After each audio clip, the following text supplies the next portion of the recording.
Okay, everybody, Attorney Walter Hnot. Now, this video is specifically about how the federal government tries to get access to your bank accounts. Now, certain individuals, such as those who have SSI or are seeking SSI benefits, supplemental security income, which is a poverty social security program, basically, the government is going to have access to their social security benefits because they are on a poverty social security program called supplemental security income. You got to be impoverished to go on the program. How do they check if you're impoverished? They got to check on your bank accounts. Okay. So the bottom line is they've had access, but then there was this rule, and the rule came out, and the rule changed essentially how they could access your bank account as an SSI old age person, 65 plus on SSI. So it's a retired SSI person. Now, some people have stated that SSI is not Social Security. That is incorrect. SSI is Supplemental Security Income, part of Title 16. It is part of the Social Security Administration and administered in total by the Social Security Administration. It is a poverty social program, and it's basically paid for by, you guessed it, general taxes. That's the main difference between it and SSDI and retirement. SSDI and retirement are paid for by FICA taxes. Now remember, if we look at it, basically what we see is 1930s retirement, 1950s SSDI, 1970s SSI. Okay, those are when those programs came out, but they all fall under the administrative umbrella of Social Security benefits because they are all a socialism-based program. Okay, now with that said, EM 25046 was an emergency message. It's released by the SSA as basically a back office document for the personnel at the different offices to process it immediately. It is an emergency message. That means that when this group, OISP, which is kind of like part of the higher ups, the very higher up offices, when that policy office releases this, and these other people, these other managers at all these different offices go ahead and receive it, they must immediately make a plan to implement it. It is sort of like an executive demand, an executive order, an executive agreement, although an executive agreement is between the US president and another country, but it's like an executive order. And what an executive order is, you will have to do this by this date. You will have to follow this by this date. And the effective date on this was 8/1/25.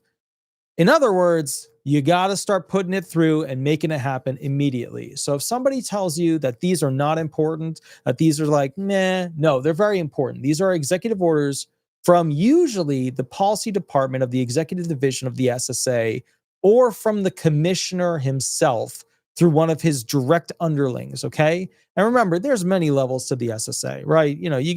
You got top level commissioner, then you got a whole level under the commissioner, and then another level, another level, another level, another. You got to go down a huge ladder to get to the regional offices, district offices, field offices, stuff like that. You got to go way down the ladder just to get to those groups. Because there's all of these executive divisions above them. Now, here's what happened. Okay. There's a guy named Ed Weir. Okay. Ed Weir, basically, Dr. Weir is what he likes to be called, so I will call him that out of respect. He made a video that basically went ahead and said that I was wrong, essentially, about what was going on. He said that I was wrong, that the SSA does not inherently want access to your bank accounts, that, by and through in total, that my video that I made going through this rule and talking about how they got rid of a $400 limit, and I'll read to you the exact thing right here. I'll read it to you exactly, okay?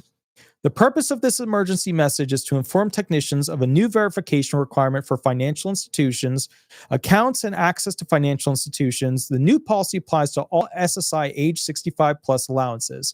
It's not regular retired people, it's SSI retired people, people on SSI over 65, including SSI AI claims that require disability or blindness determination, multi-category eligibility. Those are disabled people who are now older, right, that are impoverished, age spouse claims, SSI AI initial claim reopenings, and initial claim appeal reversals processed on or after 8/1/25. Right. So this is not regular retired people. It's not regular disabled people. It's SSI retired people. It is SSI disabled people, stuff like that. Okay. We expect to expand the scope of this new policy beyond SSI AI allowances, retired SSI people, which serve as a starting point given the relatively low number of cases. So what they did was, and I'll read the specific thing. It's right over here. Okay. We generally request checking on the bank accounts for verifications when an individual alleges $400 or more in liquid resources during initial claims, redeterminations, and limited issues. So in other words, they would check on your bank account if you were trying to get on SSI and you claimed that you had more than $400 in it. But if you claimed that you had less than $400 in it, they really wouldn't look into it as much. They didn't really have to. There was this restriction. Well, now they're getting rid of that restriction, saying, hey, when we want to check on it, we're going to check on it. We don't care if you claim there's $0. We don't care if you claim $500, $400. We're just going to get access and check on it for these SSI people. And it's part of the SSI initial application for them to go ahead and get access because they have to make sure you're poor. Now, in that video, I explained that this is a slippery slope because they state in it, right here, we expect to expand the scope of this new policy beyond SSI AI allowances, old retired SSI people, which will serve as a starting point given the relatively low number of cases. That means they're going to go ahead and do it to SSI disabled people. They're going to do it to SSI entrants, which are your immigrants, those who are refugees, asylum seekers, trafficked, etc. So what Ed Weir said, he said, hey, I'm wrong. He said, there's no way that they're going to go ahead and, and he said, basically my viewers are part, they were taking part in this conspiracy, tin hats, stuff like that. And that essentially, this was just a conspiracy. It's not right. Essentially, the government isn't getting access to retired people's accounts. I never said that they were. I said that they were doing this to the SSI people. And I said that the problem is that they are getting the technology to get better at accessing your bank accounts. They already have passed rules and created systems, as was given access to by Congress, to put together a payroll policy connection. That's where they can access the payroll companies very quickly to see who pays you when, so they know how much you're making for different types of systems inside the SSA. And this is important if somebody, for example, has an SGA limitation known as substantial gainful activity. You earn over the $1,610, $1,610, you're not eligible in that month for disability benefits. Now, when Dr. Weir said this and went after me, and he said he was going to be polite and not say my name, it was not good, because what he committed was called a slander. Now, some of you, including him, are not attorneys. A slander, just so you know from Black's Law Dictionary, in torts, it's a tort, oral defamation, the speaking of false and malicious words concerning another, whereby injury results to his reputation. See Pollock v. Lyon, see Fredrickson v. Johnson, see Ross v. Ward, etc., etc. So what he did was he said something that I said, but I didn't actually say it. And then he made a bunch of money off of that at 130,000 views right now with his video. I mean, you can go watch it. That'll give him more money. And the bottom line is my video had 400,000 something views, and he made a video about my video. Okay. And then he got it wrong. He got what I was saying wrong. Now, here's the weird part about this that you need to understand. Okay. Here's what you have to understand. He and I are supposed to be on the same team. We are, because we share the same main sponsor, which is Chapter, right? They go ahead and get people set up to have good Medicare plans, right? All the people that I've had call, that have called me back, have been really happy about calling them. So the bottom line is, if he's calling me incorrect or a liar or this or that, don't let that fall into this. We both have the same sponsor, but these guys are not part of what he did there. So the bottom line is, and again, guys, if you need Medicare, give them a call. You know what I mean? It's a free call. They literally can do a tune-up, see if they can save you money. All the people that I have essentially had go ahead and, call me back after they've called that, they've been happy. I've had no unhappy people, which is absolutely amazing. So if you want to, you can give them a call. Now, what happened is this. His premise, his theory was that the United States government is not trying to go ahead and get access to your bank accounts. Okay? That is his theory. He says it's ridiculous, in the sense that it's a conspiracy and the tin hats and yada, yada, yada. Okay? So let's go through this real quick. Okay? The government has to get access to bank accounts for means-tested programs, right? That's how they started doing it. And if you go back to the original discussions of how the SSA employees felt about calling SSI recipients in the 1970s, they felt very uncomfortable asking them all this personal information about getting access to information that traditionally the federal government was not allowed to have. Now, some of you will say, hey, wait a minute. Was the government really trying to get access to my bank account? Was the government trying to essentially, see what was going on inside my bank account as a disabled person, as a retired person? Well, currently they don't have direct access to your bank account. But if you recall, and it doesn't take you much thinking to do this, if you recall, okay, just to be very clear, there was this guy, his name was Biden, President Biden. And what happened was in fiscal year 2021, 2022, he had a budget proposal called the Green Book. And the Biden administration basically sought to require financial institutions to report annual gross inflows and outflows for personal and business accounts if they exceeded $600, whether it's cash, transfers, foreign transactions, or transfers to accounts by the same owner. This $600 miniature amount meant that every single account, for the most part, other than super small, nothing going on accounts, would have to be reported to the federal government. The banks all got together and said, this is insanity. The people were very upset and said, absolutely hell no, I'm not telling you what's in my bank. Because that would require the bank to report what was going on with that account, which is similar to being able to access that account. So they said, okay, we're not going to do 600.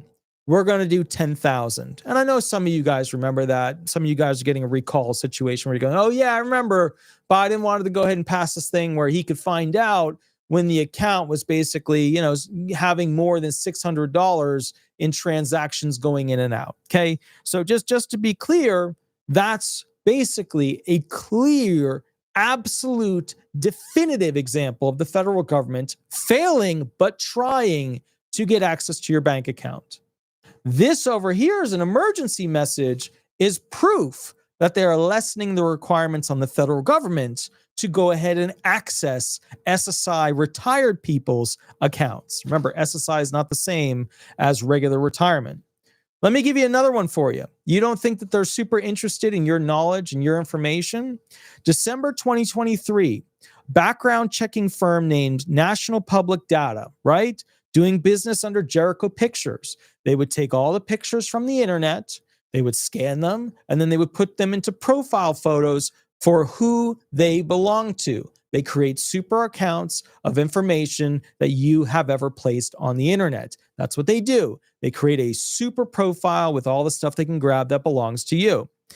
Okay, they experienced a significant cybersecurity breach. Hackers gained authorized access to its systems, stole sensitive data. Bottom line is, it looks like posted stolen data was about 2.9 billion records in April of 2024 for sale on the dark web, offering the database for approximately $3.5 million. Numerous records were leaked, including social security numbers, names, email addresses, phone numbers, and mailing addresses, with the full database reportedly leaked by a second actor named Fennis. Okay, so the bottom line is the first person who stole it was USDOD. The second hacker group that stole it was Fennis, and then Fennis published it to the dark web for free to everybody, for everybody to get. Okay, some of this data did include things related to your banks. Okay, all right. So basically, the government is creating a massive profile system for all of its citizens and non-citizens. Well, all right. Maybe they are interested in learning more about us as people. Maybe they are wondering what we're doing with our lives. Well, wait a minute. There's another thing here. The federal government, right? Do they have a magical ability to go ahead and see directly inside all of our bank accounts? Well, no, they don't. But there are other ways to know what's going on inside the bank account. So we know that there's currency transaction reports. That's where basically if you spend more or get more than $10,000 in cash in a single day, your bank must file a CTR with Financial Crimes Enforcement Network, part of the US Treasury, right? So the bottom line is, if you're doing this, the $10,000 and what used to be 600, they were shooting for that. They didn't actually pass it, but they were shooting for that. Then they ultimately ended up on 10,000. Okay, cool. $10,000 reporting requirement for your bank to tell a federal Financial Crimes Enforcement Network, FinCEN. Another one is SAR, suspicious activity reports. If a bank suspects illegal activities, structuring, breaking up of transactions to avoid CTRs or other red flags, it must file an SAR, even for smaller amounts. These are confidential, go to FinCEN. That also tells them what's going on with your bank account. Another one is when you file 1099 INTs and 1099 divs, bank reports these interest and dividend incomes to the IRS annually, which kind of tells the IRS what you have going on in your bank. Now, why is this important? Because at the end of the day, there are different methods that basically tell the federal government essentially where you are at with how much money you have in your bank. And, I think you guys are probably wondering, because remember when they came out with that report and they said, hey, under the Biden administration, hey, it looks like based on what the federal and what the state banks and all these different banks have as information, it looks like the American people have hardly any savings anymore. Oh no, this is not good. Apparently it's very expensive to buy food now.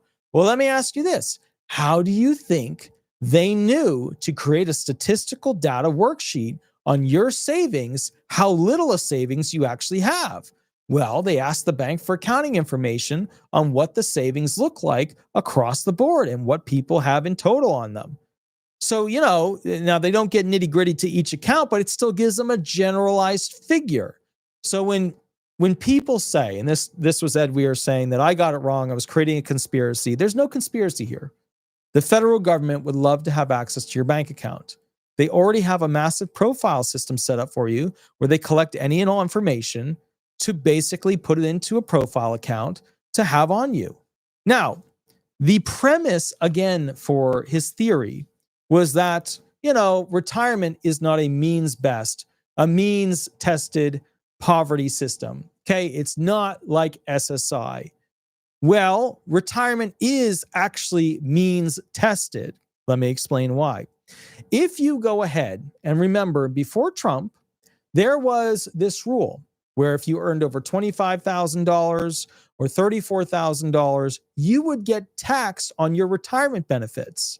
So it was means tested. You would have your retirement benefits get taxed, right, at essentially a higher rate if you made more money. That means retirement benefits were means tested. They also had a bunch of rules for before you basically reached your full retirement or the year before you reached full retirement, etc., that were means tested oriented. Here's another one. All right, let's talk about Medicare. All right, Medicare, you have to pay a certain amount to get a certain schedule, right? Everybody knows about the yearly amount. It is what it is. But if you earn more money, the bottom line is you then have to go ahead and basically pay more per year because it is means tested. They look to see what you've earned and then they make you pay more as a result of that because it is a means tested program. So this idea that retirement benefits or disability benefits are de facto not means tested and solely pay to play is incorrect. They are means tested programs because they take things away from you if you have more, which, to be fair, was my argument. My argument was they would love to know what you have in your bank account if you're on retirement benefits or Social Security disability insurance benefits. They already have full access, especially now, when it comes to SSI aged, right? SSI retired people, SSI disabled people, or basically entrants.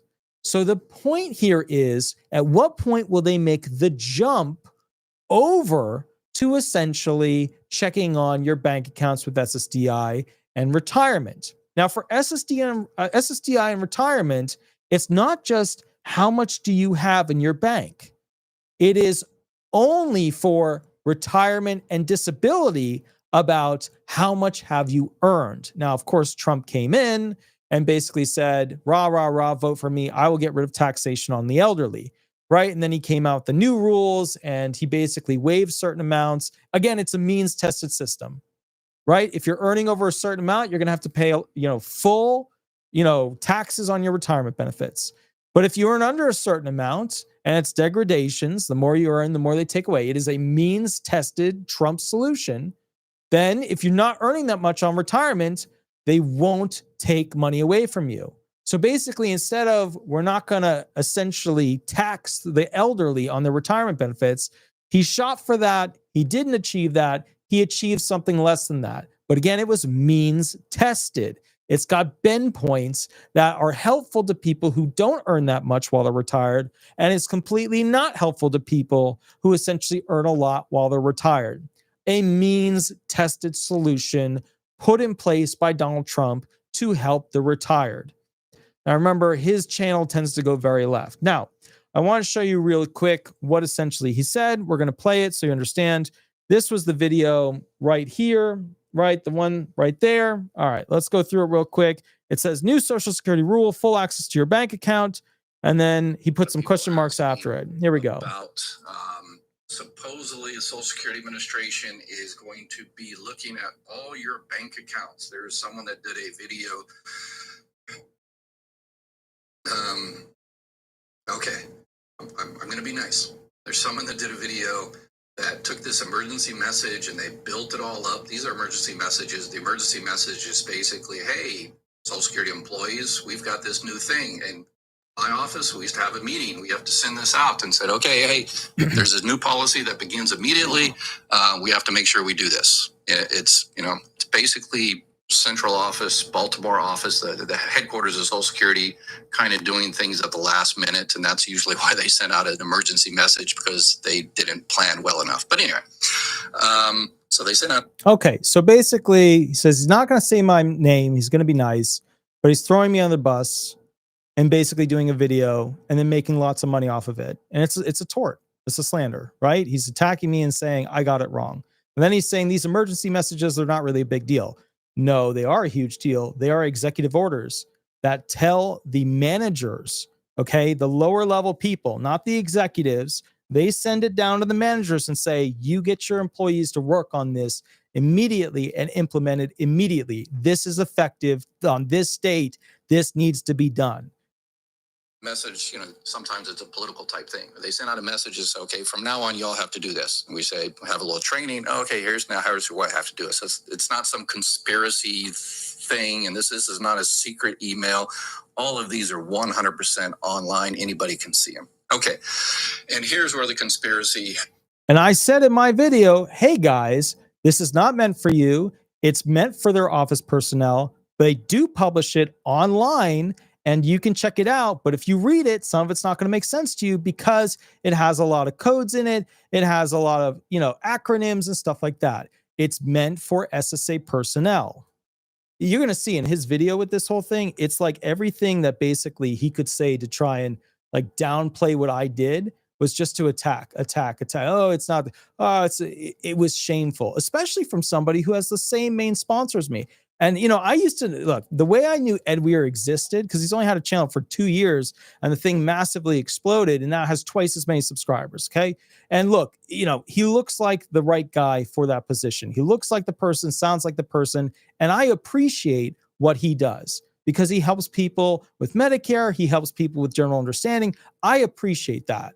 What I don't appreciate are the little things that happen. The only reason I even knew about him about a year ago was because we had bots popping up in the chat section and in the comments. So when I was doing my live videos, he would pop up, well, not him, but one of these bots and say, go check out, we are here. He's the best and and so on and so forth. And we had to keep banning those, comments and banning those people and, deleting those comments. We had to get a moderator to go through just to get rid of all that stuff. I had to report it to YouTube for multiple channels that kept popping up like that. That's how I knew about him in the beginning. So it wasn't a good start because it's like when I'm doing a live, it's like somebody whispering in the corner while I'm giving a lecture or when I'm giving a speech and somebody's in the corner of the classroom or the business office going, oh, this other guy's really good. Go check out him. I didn't like that. But I moved past it, right? Okay, cool. There's another thing too, like 2 weeks to 4 weeks ago, I get a message from another potential to be sponsor of him and myself. And that sponsor reaches out and says, you know what? I'm going to go ahead and just work with Ed Weir for now and have an exclusivity with him, and you're out. So, I didn't know where that was coming from. I didn't know why this hate was going. I didn't know what he was saying about me behind my back. And now I see this video and I'm thinking, oh, all right, here we go. And this is the weirdest thing. We're supposed to be on the same team. I said same majors. We're supposed to be on the same team. 2 race cars going down the raceway. Supposed to be on the same team. It's just, and again, I don't want this to in any way or fashion look negative on Chapter. Chapter does an amazing job. We've had a lot of people call us back that have called them and have been really happy. So, if you do, again, want to check in your Medicare, get a tune-up, check them out, give them a call. But let's keep going through this. The tinfoil hat. He's talking about you guys. Tinfoil hat comes in. This is for SSI agent. SSI is not Social Security. It is SSI Social Security. is all right, here we go. Okay. Under the umbrella of Social Security are many programs: ex-spousal benefits, widow's benefits, disabled adult child benefits, all programs you are not used to hearing because a lot of people think retirement is just Social Security. Retirement is not the only thing that is Social Security. Supplemental security income is part of the umbrella of Social Security. It just gets funded from a different place and it's meant for poverty individuals. It is socialism, just like retirement, just like SSDI benefits. Security income. It's a new program that was started in 1974. It wasn't part of the By original Nixon. Social Security Act of 1935.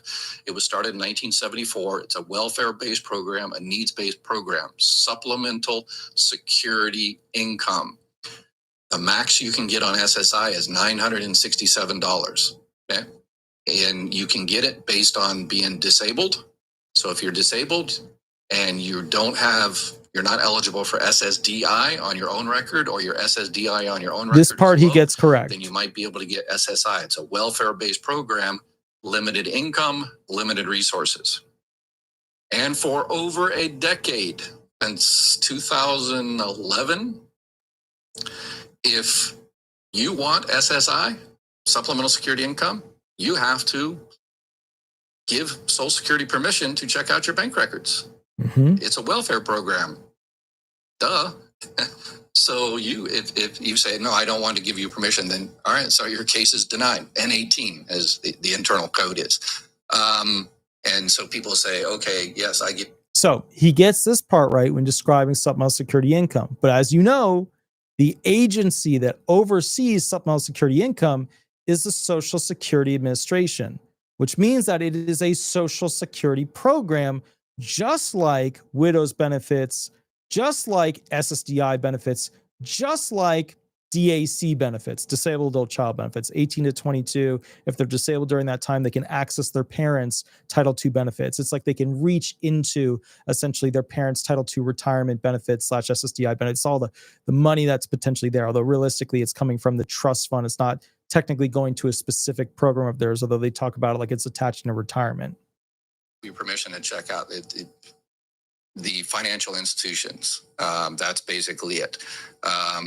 So it's been around for over a decade, and all they did with this new emergency message is they changed the threshold. Up until now, they only checked your financial records every now and then, just to see if, if you're on SSI and all of a sudden you get some inheritance or you win the lottery and $10,000 goes in there, Social Security really needs to know about it so they can, find out what's going on and where you got that extra money and then possibly, stop your welfare-based benefits.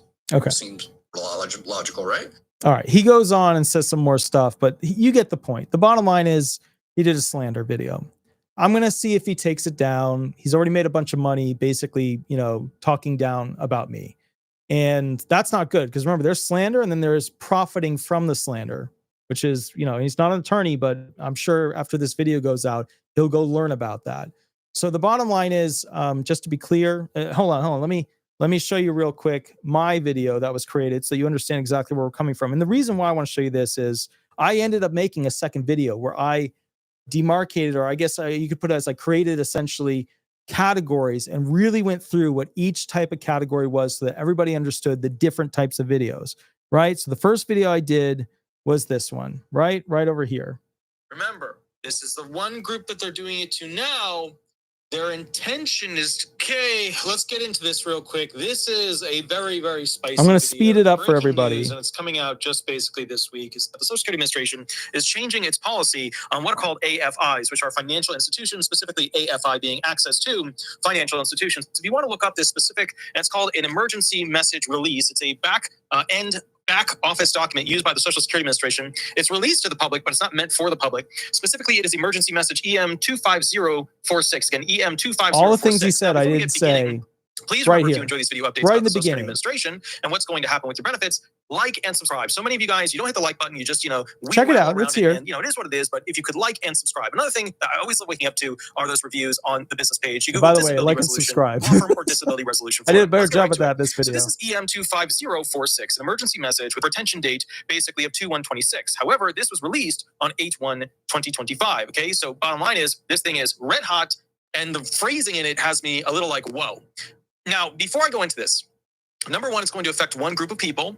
However, they are intending to apply it to more groups down the line. Remember, this is giving the SSA unfettered check access, where they can check what you've got in your bank account. And I don't know about you guys, but I think when it comes to retired people, Social Security disability insurance people, SSI people, sometimes you guys don't want the bank giving all of your information away to the federal government right away. And that's what's happening with this situation. You need to know this particular three-letter phrase here. It's AFI. It means access to financial institutions. Let me read it to you. Here we go. Here we go. The purpose of this emergency message is to inform technicians of a new verification requirement for financial institutions, FI accounts, and access to financial institutions, AFI. Okay. So what they're talking about is they're changing their rules when it comes to how they access your bank accounts to get information from them. The new policy applies to all SSI age 65 plus, known as SSI AI allowances. Just means they're aged. That means they're old SSI people. Now, remember, this is the one group that they're doing it to now. Their intention is to do it to the other groups as well. So let me read this to you again so everybody's on board with it. The new policy applies to all SSI age 65 plus allowances. These are called SSI AI people. They're just aged SSI people. A lot of you guys don't realize, but bottom line is, when you're on SSI, you can go on it for disability, you can go on it as an immigrant, or you can go on it as an old age individual. Okay, so that's just some stuff to know. When you're over 65, it means you basically aged into it because you're a poverty class. Okay, a lot of Republicans will argue, that basically, if you were to receive your so you got benefits, or if you receive, you got it. So look, here's what happened. He messed up, and he said I said something that I didn't actually say. He takes the video down. If he gives me a call and says, "Hey man, sorry." The dude is literally supposed to be on the same team as me, sharing the same sponsor, even though another sponsor, I got kicked to the curb, and he got the exclusivity. But again, I didn't know he was this person towards me. I didn't know he had this hatred and anger towards me, or whatever it is he has. Maybe he doesn't have hatred and anger, but I didn't know he had this problem with me or this issue. The big issue I have with him, which I had to go to YouTube about and say, guys, and it was from multiple channels, I keep getting these bots. And then we had to literally keep knocking them down. So bottom line is this, and I didn't want to have to do this. This is Sunday night. I got to wake up and do briefs, motions, hearings, clients. I have to interact with judges. I didn't want to have to do this video. Think about how ridiculous this is. I now have to go in the middle of the night, before Monday, before I have to wake up early and work at the law firm and represent claimants to get them their disability benefits. And this person is basically throwing me off track, making me feel like, what the hell, before I have to go help literally impoverished individuals. I guess what my point is, and I want to make one thing very clear. I did this, although I didn't make a mistake. I was correct about what I was saying about it. I one time made a video where I reviewed another attorney who I was right about getting something wrong. And I did a video on it. And I said, hey, look, he got this wrong. He did this, da-da-da. This is actually how it works. Here's a statute. Here's how it works. I did that. And you know what happened? My chat people, my subscribers, my viewers, a lot of them said, good job. That's cool. Hey, all good, yada, yada. But then there was a chunk of them that said to me, Walter, you want to be here. You don't want to be here. You want to be here. We know what you're telling us is the truth. You're reading the literal document to us. We know that your arguments are good. They make sense. You don't need to pick on this guy who got it wrong. And that's when I stopped and thought about it. The next day, I deleted that video that I did about that other attorney. The next day, I promised myself, going forward, I was always going to make videos from this standpoint. I was not going to make videos where I make fun of the people who got something wrong. I didn't get anything wrong here. I got it perfectly correct.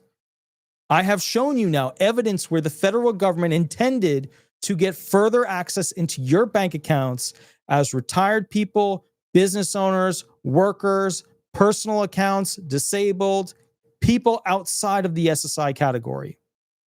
I have shown you the specific terminology directly from the emergency message that they intend to go ahead and access other accounts for SSI personnel in a similar fashion because they're just testing this out on the old aged SSI recipients, known as also the retired SSI recipients. Let me read to you the sentence.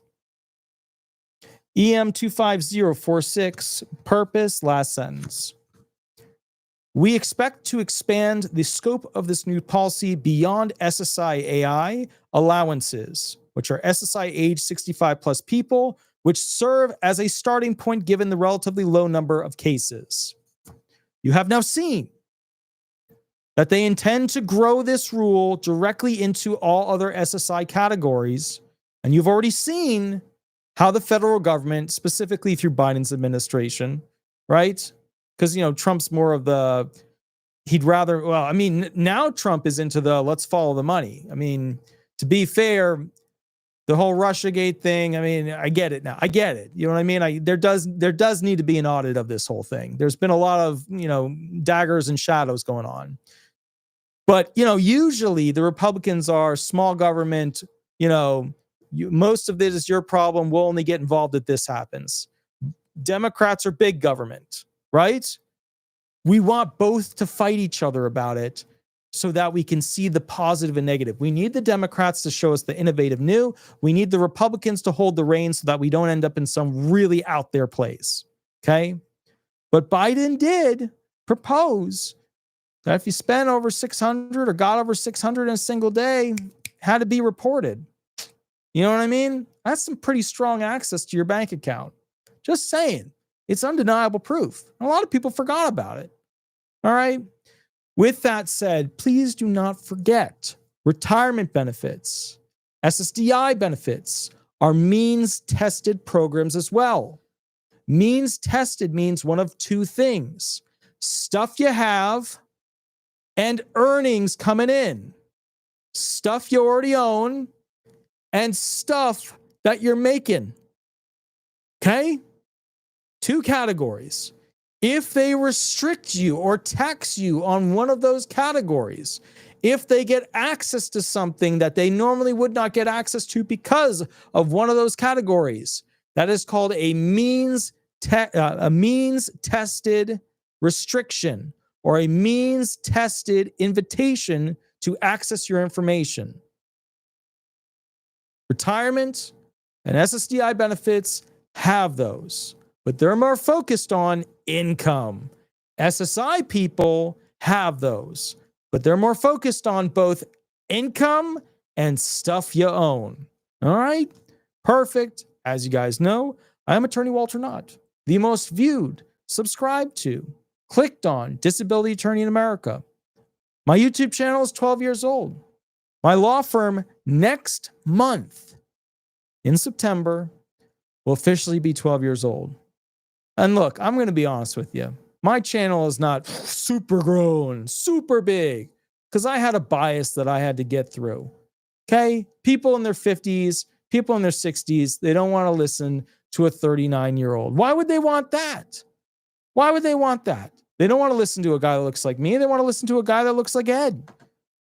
They want to listen to a guy that looks like, Jonathan Ginsburg. He looks like the classic guy you'd want to listen to. I had to earn your respect. I had to fight over and over again to get you on board. I had to earn those subscribers, and I couldn't use the bots. Other people here, right? They don't have to follow a bunch of rules and regulations and restrictions on ethics. Attorneys, heavily restricted, can't do a bunch of stuff, must walk the straight and narrow, the real straight and narrow. So look, bottom line is this, okay? You know, we attorneys have a whole list of rules and ethics that we have to follow that none of these other people do. My point to you is this. This person who's supposed to be on the same team as me, I don't know. This was not, he made a mistake here. I'm going to see what he does. But, you know, this is a slander and then making money off of the slander. You know, and he'll go learn about that. Maybe he'll talk to an attorney. Maybe he'll get some education on it and learn about the law and things like that. And maybe I'll get a call. Maybe he'll say, hey, man, I'm sorry. Okay. But for now, I have to go to bed because I have to wake up and represent claimants before the Social Security Administration. So I'll catch you later. Please remember to like and subscribe. Okay. Please hit the like button. Also, if you want to like do something that makes me happy when I wake up, and I usually wake up tired, but one of the things I love looking at, if you go to Disability Resolution Law Firm, Disability Resolution Florida, next month will be 12 years old. Please consider throwing some stars up. You don't have to. You don't have to. There's no push. It's just I enjoy it. Okay. It's something that I like waking up to. All right. With that said, I will catch you a little bit later. Mondays and Thursdays, I go live to answer questions for free. We had a bunch of people last week calling in and demanding back office personnel tell them exactly when I was going to go live. I don't know when I'm going to go live. I don't. I work for a living. Like, I don't know when I'm going to go live. I work at the law firm. When my last motion is done and I submit that into the ERE, and then I get the read receipt, and I put that into the client management system on our end, and then I click submit and I see it loaded there. At that point, at the end of the day, I get to go ahead and start working on this, the YouTube stuff. Sometimes I fall asleep in the chair because it's just, you know, I fall asleep. With that said, if you want a consultation where it's not about getting disability benefits, you know, for disability benefits, getting them, call the law firm during the 9 to 5, yada, yada. But if you want essentially 1 hour with me or a half an hour with me where you get to just access my brain, mini contract is below. I will catch you all later. I'm sorry I had to do this video at such a late night, such a late time. It was sent to me as a heads up from somebody who cares about me. And I really appreciate that person for just reaching out and just, you know what I mean? It's just, what the hell, you know? I will catch you later. You have a wonderful night and we'll rock and roll from there. Thank you so much. Thank you for being a part of this channel. Thank you for learning with me all these amazing things that we can do in life. I'll catch you later. Bye-bye, everybody. Bye-bye.